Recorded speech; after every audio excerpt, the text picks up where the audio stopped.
Coucou, aujourd'hui je vous tourne cette petite vidéo. Ça fait super longtemps que j'ai pas tourné de vidéo pour la chaîne YouTube.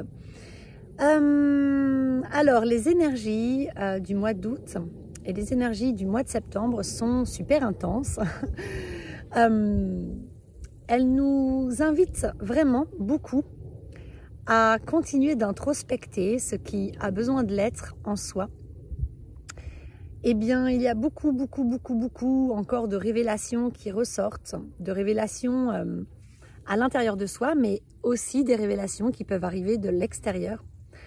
Nous pouvons vivre vraiment des expériences très intéressantes, très nourrissantes et en même temps encore un peu challengeantes. Alors je dis encore un peu, bien sûr, parce que pour toutes les personnes qui, ces dernières années, ont vraiment suivi ces énergies qui les ont poussées à nettoyer, à épurer, à laisser remonter à la surface leurs blessures, leurs traumatismes, toutes les mémoires transgénérationnelles, karmiques, sociétales, collectives, etc., eh bien, qu'elles portaient en elles et qui les limitaient, qui les plombaient, qui les empêchaient de s'élever dans la plus belle et haute version d'elles-mêmes. Toutes ces personnes qui ont bien avancé, qui ont appris en chemin la patience, la douceur, l'amour véritable de soi, le respect véritable de soi. Toutes ces personnes qui ont eu le courage. Et je rappelle que le courage, ce n'est pas l'absence de peur. Le courage, c'est être mortifié de peur, avoir la trouille de ta vie et y aller quand même. Parce que tu sais que si tu restes là, ce sera pire en fait. De rester frustré ou de rester dans une zone de confort parce que le désir de ton âme, il se trouve derrière une peur qui te paraît incommensurable, qui te paraît insurmontable, qui te paraît mortelle. Et toi, tu restes bloqué, tu t'empêches d'aller vers l'objet de ton désir. Et ton désir, c'est ce à quoi ton âme, elle aspire. C'est en lien avec ton épanouissement le plus grand. C'est en lien avec ton bonheur le plus grand. Pourquoi? Parce que ton désir, tes rêves, c'est ce qui te guide vers la contribution unique que ton âme est venue apporter au monde, c'est-à-dire ce qu'on appelle mission d'âme ou mission de vie, ok? C'est-à-dire ce à quoi ton âme aspire le plus, ce vers quoi, ou la direction dans laquelle elle peut s'épanouir le plus, ok? Elle peut réussir le plus, elle peut être le plus heureuse. Pourquoi? Eh bien parce qu'elle va accomplir ce pourquoi elle est faite, parce qu'elle va pouvoir rayonner pleinement ses talents, ses intelligences, ses compétences et toutes les valeurs les plus belles qu'elle est venue apporter au monde. Elle va pouvoir briller toute sa lumière. Et quand toi tu restes dans ta zone de confort, alors que ton désir te dit passe de l'autre côté du mur, et tu vois, pour illustrer, là il y a ce muret en pierre. Eh bien si moi, mon désir le plus grand se trouve de l'autre côté, comment je fais pour te montrer ça? De l'autre côté de ce mur en pierre. Et que, eh bien, moi je me dis, non, je ne vais pas passer de l'autre côté du mur en pierre, je vais regarder comme ça et je vais me dire, non, parce que je ne connais que ce côté-là du mur. Et ça me rassure, ça me sécurise. J'ai trop peur de passer de l'autre côté parce que je ne connais pas. De l'autre côté, il y a des gens, des coutumes, des mœurs, des pays, des endroits, des lieux, des façons de voir le monde, des croyances, des habitudes, des quotidiens, des expériences, des aventures, des découvertes que je ne connais pas, que je n'ai jamais côtoyé, que je n'ai jamais vécu ou senti ou vu. Et tout ça me fait peur. Pourquoi? Parce que certainement que par le passé, j'ai appris que l'inconnu était égal danger, que l'inconnu était égal insécurité, risque ou souffrance. Peut-être que simplement mes parents avaient l'habitude de rester dans leur zone de confort et ne m'ont pas donc appris à dépasser le mur et à aller vers mes désirs et mes rêves. Au contraire, eux se sont eux-mêmes coupés de leurs désirs et de leurs rêves et donc je ne fais que reproduire le schéma familial. Parce que c'est l'exemple que j'ai eu toute mon enfance, toute mon adolescence et que j'ai encore, le plus important exemple que j'ai encore dans ma vie d'adulte. Par exemple, il y a toutes sortes de raisons pour lesquelles eh bien, on peut rester coincé de notre côté du mur et ne pas oser passer de l'autre côté, ne pas oser aller vers là où ça vibre pour nous, là où on sent que ouah, ça nous ferait super plaisir, ça nous ferait vraiment du bien, ça nous mettrait vraiment en joie, ça nous comblerait, mais tellement. On serait tellement fiers de soi, on serait tellement heureux. Mais non, non, non, non, non, non, non. On reste de ce côté-là du mur parce que l'autre côté, c'est pas pour moi. J'y ai peut-être pas le droit. Peut-être que je pense que je ne le mérite pas. Peut-être que j'ai peur d'échouer, de me planter et qu'on rit de moi. Ou que je me sente humiliée. Peut-être que j'ai la croyance que ça c'est réservé à une certaine élite ou que c'est réservé à d'autres que moi. Toutes sortes de croyances limitantes peuvent, influencer tes choix inconscients et tes choix conscients au quotidien.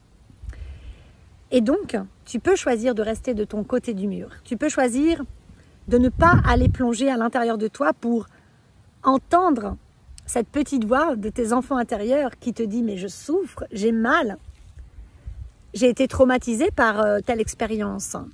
J'ai été fortement blessée par telle expérience. Je porte le traumatisme transgénérationnel de papy, de mamie, d'arrière-grand-papy, de maman, de mon frère, etc. Je porte des mémoires de vie antérieures qui m'impactent au quotidien et qui m'empêchent de rayonner, qui me freinent sur mon chemin de l'épanouissement de moi.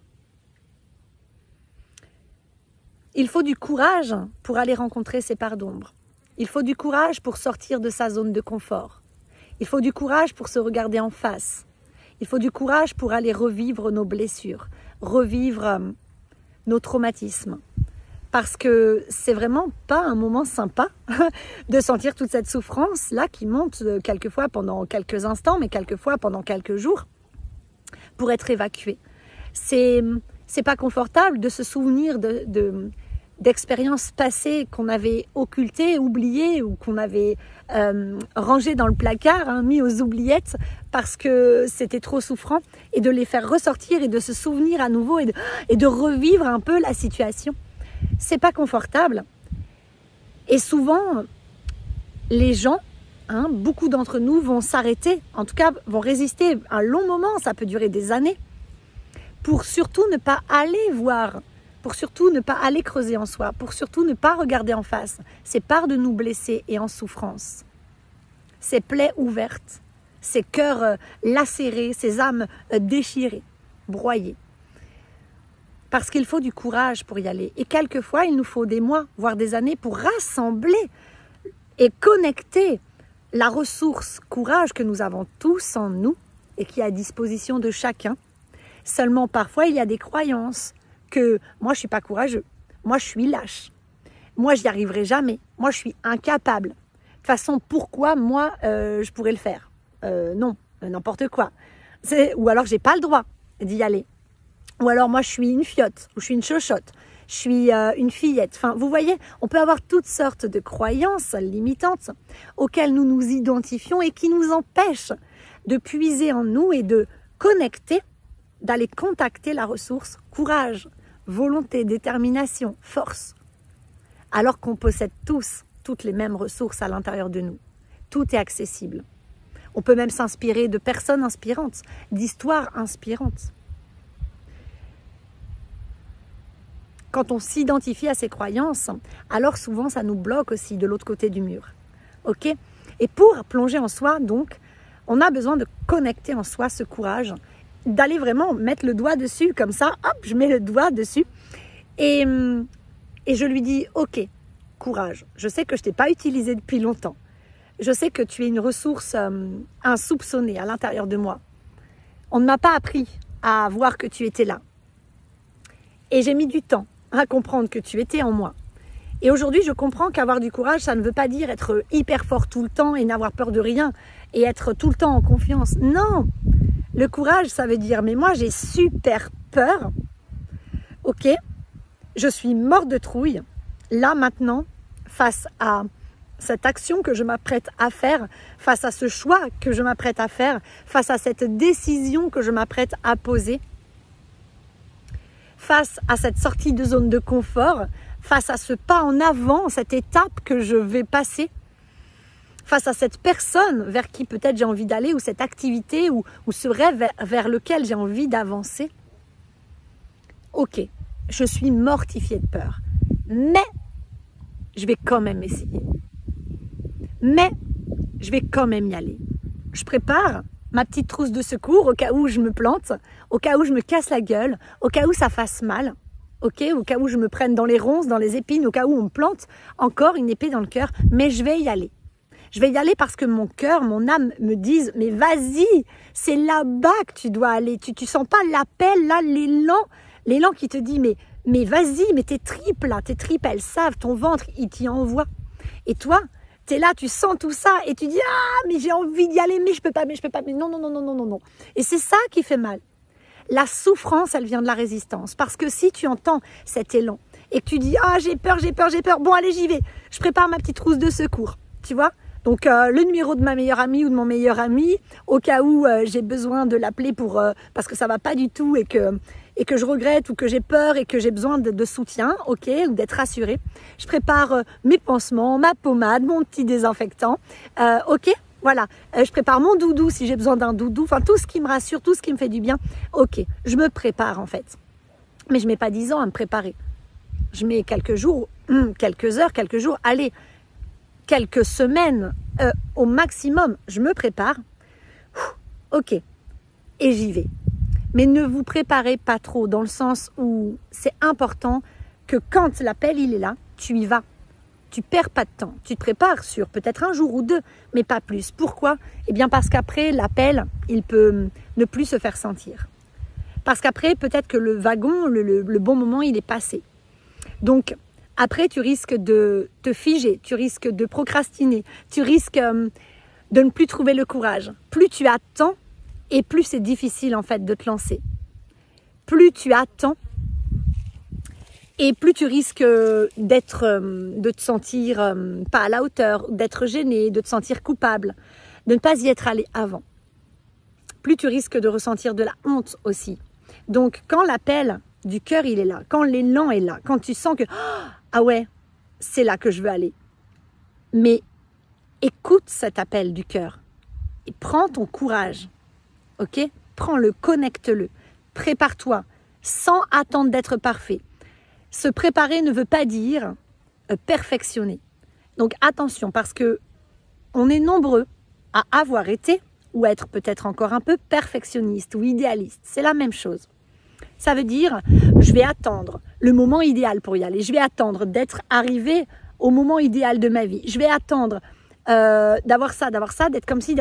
Mais non, en fait, si tu dis je vais attendre, tu passes à côté de la chance, de l'opportunité, du cadeau qui est là, qui se présente à toi.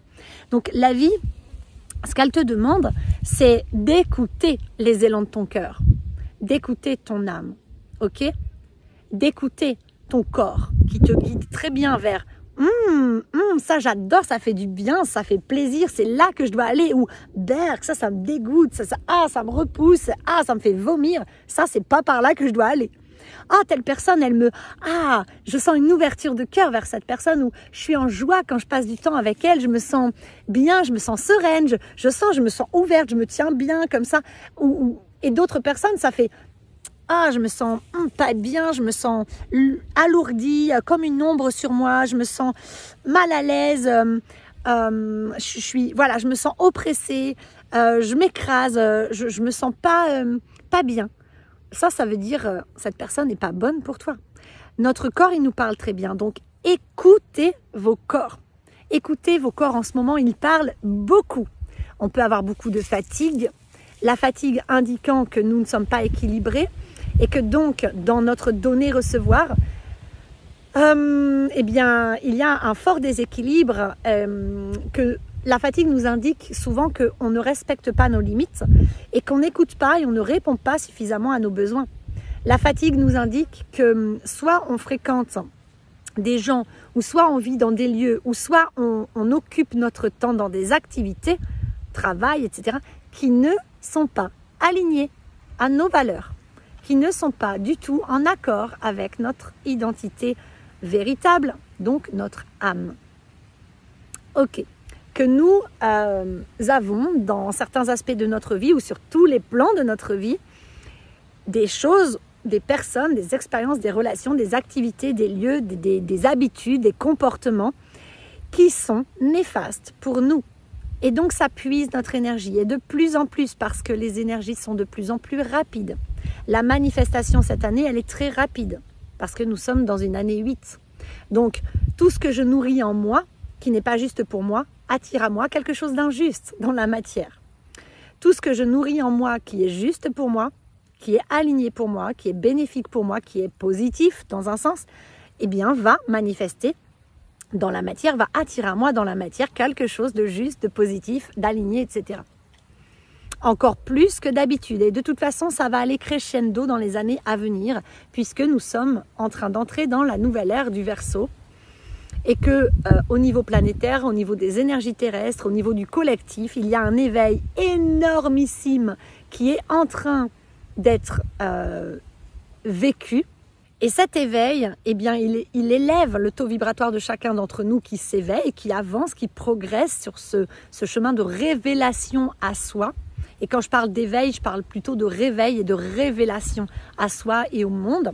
Et donc, collectivement, eh bien, nous sommes tous impactés en positif par ça, nous en bénéficions tous. À chaque fois que quelqu'un guérit une blessure en lui, à chaque fois que quelqu'un prend le temps de se regarder, à chaque fois que quelqu'un se relie au vivant, à chaque fois que quelqu'un entre en sa propre présence, à chaque fois que quelqu'un médite, se rencontre une part de lui ou d'elle, libère une émotion qui était enfouie, décide de s'incarner dans la meilleure version d'elle-même. À chaque fois qu'une personne décide de casser, de rompre un schéma répétitif toxique, etc., eh bien tout ça fait augmenter son propre taux vibratoire et ça impacte en positif.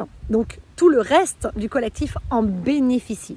Ça ouvre des portes, ça fait monter le taux vibratoire du collectif, de l'humanité, de la planète, de l'univers dans lequel nous évoluons, dans lequel nous sommes incarnés.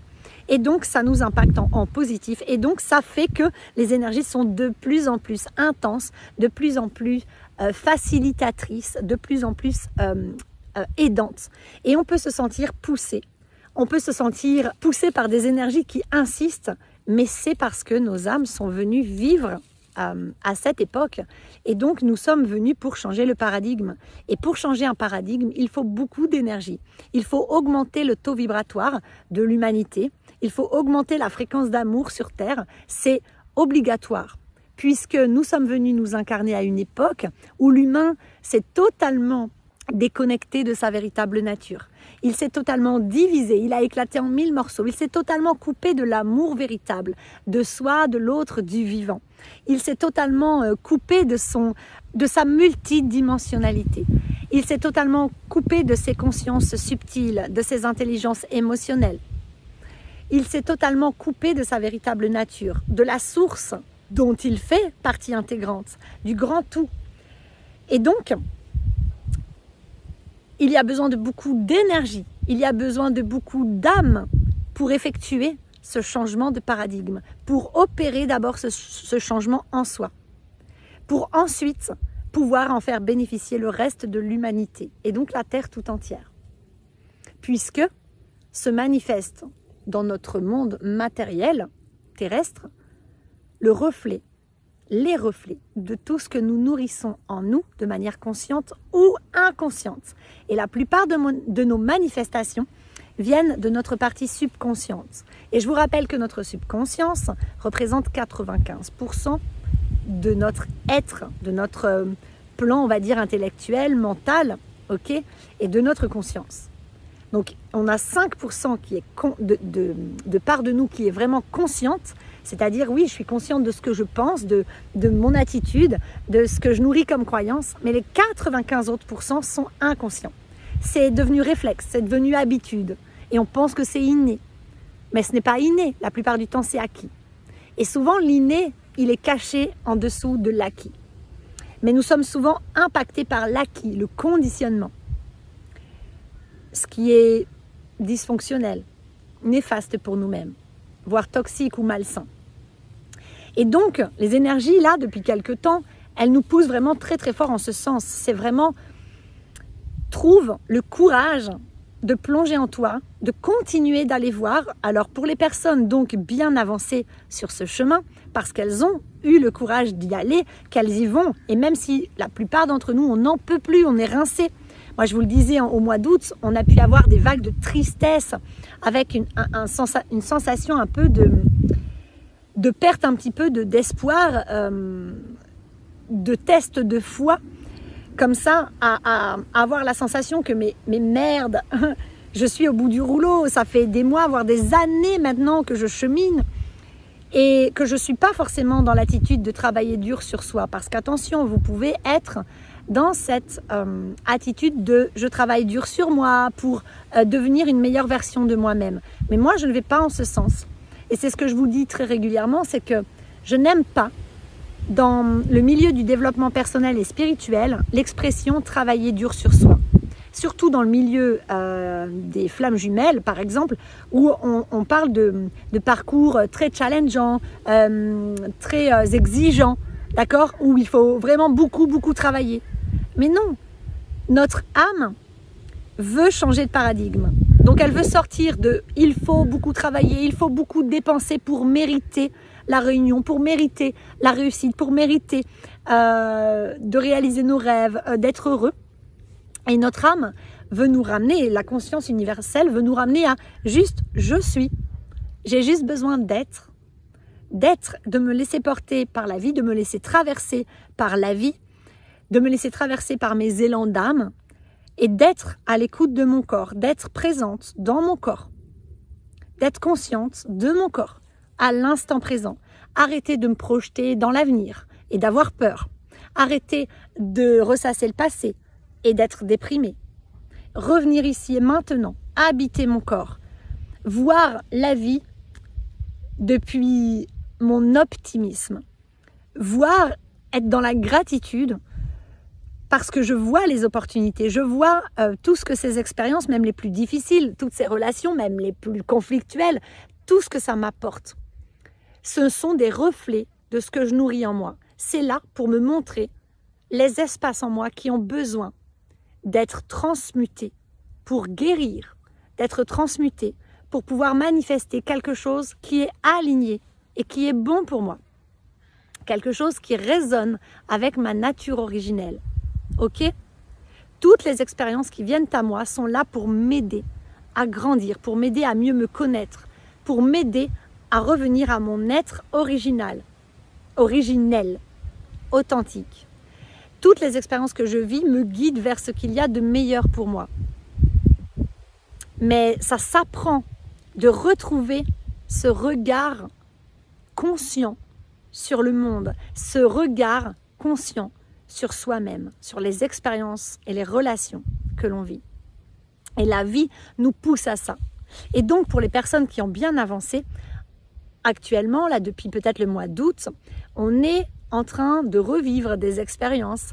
Ça peut être par le biais de relations, ça peut être par le biais de toutes sortes d'expériences professionnelles, personnelles, familiales, etc. Nous sommes en train de revivre des expériences que nous avons déjà vécues par le passé, mais nous les revivons d'une manière beaucoup plus douce. Nous les revivons d'une manière beaucoup moins intense, on va dire. Pourquoi ? Eh bien parce que c'est là pour nous montrer que nous avons bien progressé. C'est là pour nous permettre d'observer que nous arrivons maintenant à appliquer dans nos vies eh bien, le fruit de nos apprentissages. Que nous sommes maintenant en capacité de relationner depuis notre cœur, que nous avons déposé notre ego, que nous sommes en capacité de relationner aujourd'hui avec des personnes avec qui à une époque c'était pas possible, c'était souffrant, c'était conflictuel, c'était toxique. Ou bien que nous sommes en capacité de dire non, de nous positionner, de ne plus laisser du tout entrer la moindre toxicité dans notre vie, mais sans la rejeter, en étant dans l'amour et l'acceptation de oh, « ok, telle personne en est là, ok, telle relation entre moi et telle personne est toxique, ok, j'en veux ou j'en veux pas, berk, mon corps fait berk, mais j'en veux pas, et ben je dis non, no way, c'est pas la peine, merci mais non, et je me détourne de ça. Et du coup, je crée de l'espace à l'intérieur de moi pour accueillir des relations beaucoup plus équilibrée, beaucoup plus nourrissante, beaucoup plus douce, beaucoup plus saine, beaucoup plus fluide, harmonieuse, agréable, joyeuse, etc., etc. Pareil pour les expériences. Donc, la vie nous amène, là, depuis le mois d'août, des expériences challengeantes, mais qui sont là pour montrer aux personnes qui ont bien progressé, qui ont bien avancé, mais aux personnes qui ont progressé tout court, parce que quand je dis bien progressé, bien avancé, on a tous bien progressé, bien avancé. Attention, hein, on n'est pas en compétition, on est tous ensemble. On agit de manière individuelle en étant conscient, normalement, maintenant qu'on a bien avancé, que mon chemin individuel impacte le reste du collectif et de l'humanité et du monde. Donc, quand j'avance vers ce qui est bon et juste pour moi, je permets aux autres d'avancer vers ce qui est bon et juste pour eux. Donc, quand j'avance vers de la bienveillance, de l'amour, du respect de moi, j'aide les autres à avancer vers ce respect, cette bienveillance et cet amour d'eux-mêmes et du monde. Ok. Tout ce vers quoi nous portons notre attention, eh bien, prend de l'ampleur dans notre vie. Tout ce vers quoi nous portons notre attention. Donc, en ce moment, il est très, très important de comprendre que ces expériences qui viennent à nous nous demandent de porter notre attention sur le positif qu'elles nous apportent, sur les cadeaux qu'elles sont pour nous, sur les leçons qui nous permettent de nous enrichir, qui nous permettent de guérir. Parce que toutes ces expériences nous apportent encore leur lot de guérison. Elles sont là pour nous permettre de continuer sur ce chemin de réalignement corps, cœur, esprit, de réincarnation, réintégration de notre entière authenticité, de reconnexion à notre vérité intérieure. Tout nous guide, même si sur le coup, vous n'en avez pas l'impression. Prenez le temps de voir déjà ce que ça vous fait quand je vous parle de ça. Mais tout ce que nous vivons, toutes les rencontres que nous faisons en ce moment nous guident vers notre vérité intérieure. Si on y résiste, qu'on ne veut pas voir ça, qu'on persiste à accuser l'extérieur, ouais mais non, c'est elle, c'est ça c'est pas comme ça. On risque d'être déçu, frustré, en colère et donc ça va créer de la souffrance, de l'inconfort et donc nous allons attirer à nous des expériences de plus en plus difficiles. Ok, ça va aller crescendo. Parce que la souffrance vient de la résistance. Quand je résiste à l'expérience que la vie me propose, quand je résiste aux élans de mon âme, quand je ne veux pas aller dans la direction qui est bonne et juste pour moi, quand je ne veux pas avancer vers mes rêves et que je résiste et que je reste accroché à ma zone de confort, à mes repères, à mes habitudes, à mon quotidien, à ma routine, à ce qui me réconforte et me rassure, mais de manière illusoire, eh bien, alors la souffrance grandit en moi. Parce que mon âme ne peut pas rester dans une zone de confort si elle aspire à voyager, si elle aspire à découvrir, si elle aspire à évoluer. Parce qu'une zone de confort, ça nous enferme. Ça nous enferme à un endroit qui va nous limiter dans notre capacité d'évoluer, qui va nous limiter dans notre capacité et notre élan naturel, notre nature originelle d'âme qui est faite pour découvrir le monde. On n'est pas tous faits pour voyager tout autour du monde, mais on est fait pour découvrir le monde. On est fait pour apprendre. On est fait pour évoluer. On n'évolue pas quand on reste toujours au même endroit. On commence à stagner, puis on involue. Donc, les zones de confort, c'est pas bon. C'est tout, c'est comme ça. Donc, là, nous sommes poussés à comprendre ça. Et à comprendre que si nous voulons évoluer, donc nous épanouir, prendre du plaisir dans la vie, ressentir de la satisfaction, de la fierté, de la joie, du bonheur, des moments de partage intense, de la connexion, des reliances, eh bien, nous sommes vraiment très fortement invités à sortir de nos zones de confort. Et les expériences que nous vivons en ce moment nous invitent à sortir de nos zones de confort si nous sommes encore en résistance. Et nous pouvons être juste un petit peu en résistance ou beaucoup en résistance. Donc, l'expérience aura un degré d'intensité et d'inconfort équivalent à notre niveau et notre degré de résistance. Ces expériences, donc, comme je le disais, nous invitent aussi à remarquer nos progrès. Ah tiens, oui, alors là, je vis telle expérience avec telle personne. Ça ressemble quand même vachement à ce que j'ai connu par le passé. Peut-être à telle reprise ou peut-être à telle et telle reprise avec telle et telle personne ou dans telle et telle situation. C'est marrant parce que quand même ça y ressemble, mais dis donc, j'observe qu'aujourd'hui je n'y réagis pas comme avant.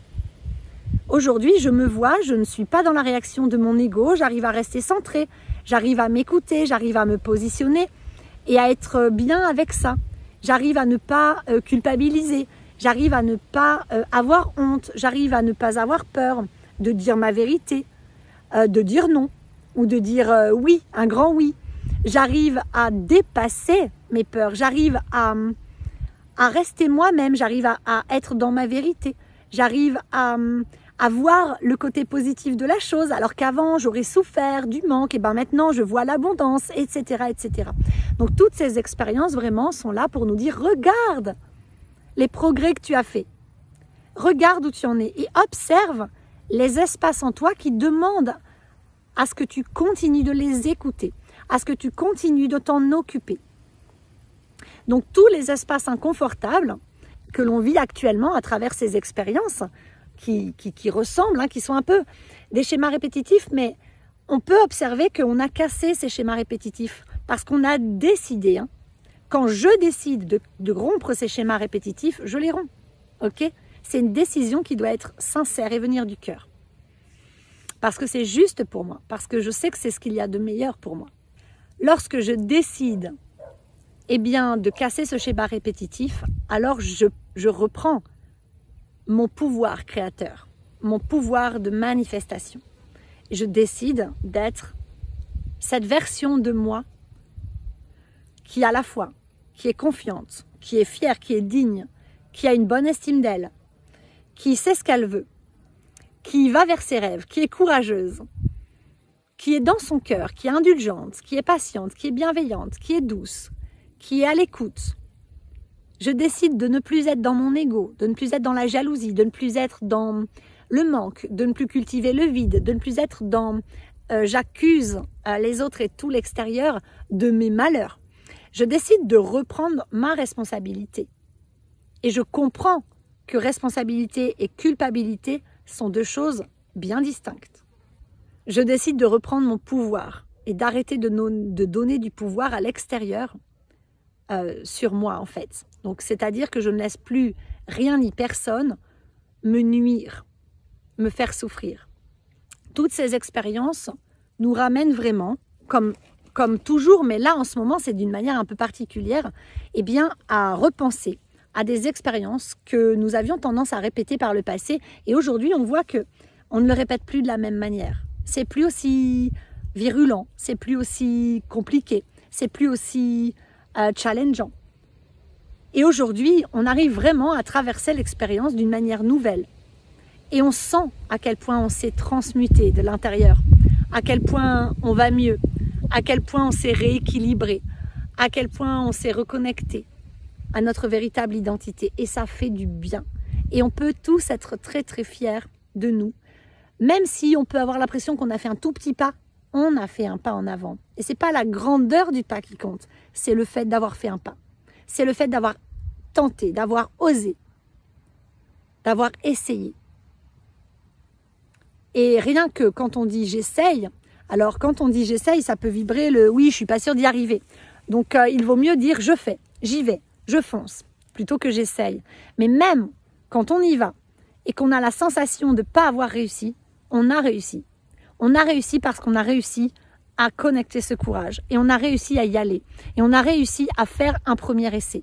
Et je vous rappelle, ce que je vous rappelle à chaque fois, c'est en se plantant que l'on pousse. Tout comme la graine que tu plantes dans la terre et qui va pousser. Germer d'abord, puis pousser. Puis ensuite, elle va devenir une plante. Ça va peut-être lui prendre quelques années avant de faire des jolis fruits. Eh bien, nous, c'est pareil.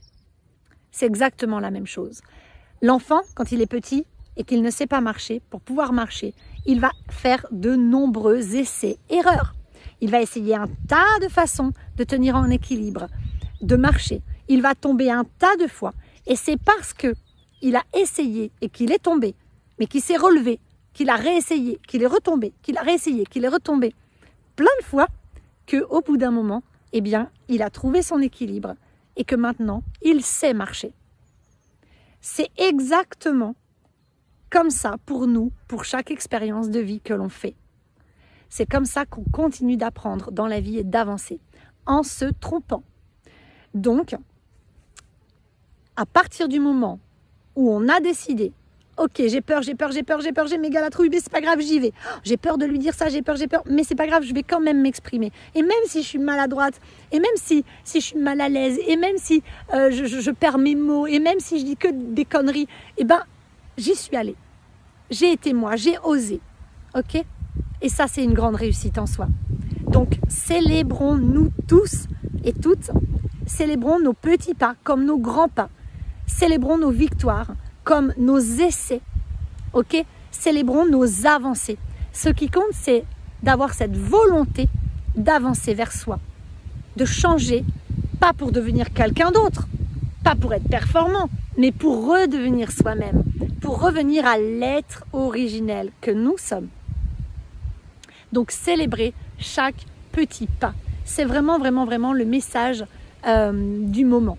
En tout cas, c'est celui que je perçois très très fort aujourd'hui et depuis quelque temps à travers les expériences de vie que je vis, qui sont challengeantes mais d'une manière beaucoup plus douce et qui me permettent de voir la chance que j'ai de recevoir tous ces cadeaux, toutes ces attentions de la part de l'univers, de rencontrer toutes ces belles âmes et de savourer le temps passé avec elles, d'avoir toutes ces belles opportunités qui se présentent à moi et de savourer. Et en ce moment, on peut beaucoup aussi avoir des discussions très apaisantes, des discussions très nourrissantes et qui permettent une guérison en profondeur. Ça peut être avec des ex, ça peut être avec des membres de notre famille, ça peut être avec nos enfants, ça peut être avec nos parents, ça peut être avec des amis, ça peut être avec des personnes qu'on vient de rencontrer, mais avec qui il y a quelque chose qui passe, il y a une forme de connexion qui nous permet d'avoir des discussions qui nous permettent d'aller guérir ou terminer de guérir certaines blessures que nous avons bien cheminées, sur lesquelles nous avons bien progressé, mais qui demandent à guérir en allant peut-être discuter ou se confronter dans la matière à des personnes qui nous renvoient un reflet de nous, soit actuel, qui nous permet de voir que ah oui, j'ai bien progressé, je fais plus comme avant, je n'en suis plus là où j'en étais avant, dans mes réactions égotiques, etc., dans mes dysfonctionnements, dans mes trucs disproportionnés. Ok, j'ai gagné en équilibre, en stabilité, en estime de moi, en confiance en moi, en bien-être. Ok, en capacité de communiquer depuis mon cœur. Ok, en capacité d'accueillir l'autre aussi, d'écouter l'autre, d'apprécier, d'intégrer, d'essayer de le comprendre parce que l'autre ne parle pas mon langage, l'autre est différent, etc. Et tout ça est très nourrissant et très enrichissant. Et en ce moment, vraiment, je vous l'avais dit en début d'année, l'année 8, je sentais qu'on allait être poussé sur 2 thèmes. Donc 3 thèmes, on va dire, avec la manifestation, mais ça, c'est plutôt une énergie de fond. C'était les communications et le relationnel. Et bien, on y est. Mais vraiment, cette année, alors là, on est en septembre, on s'approche du solstice, on doit être aujourd'hui le 15 ou le 16. Mais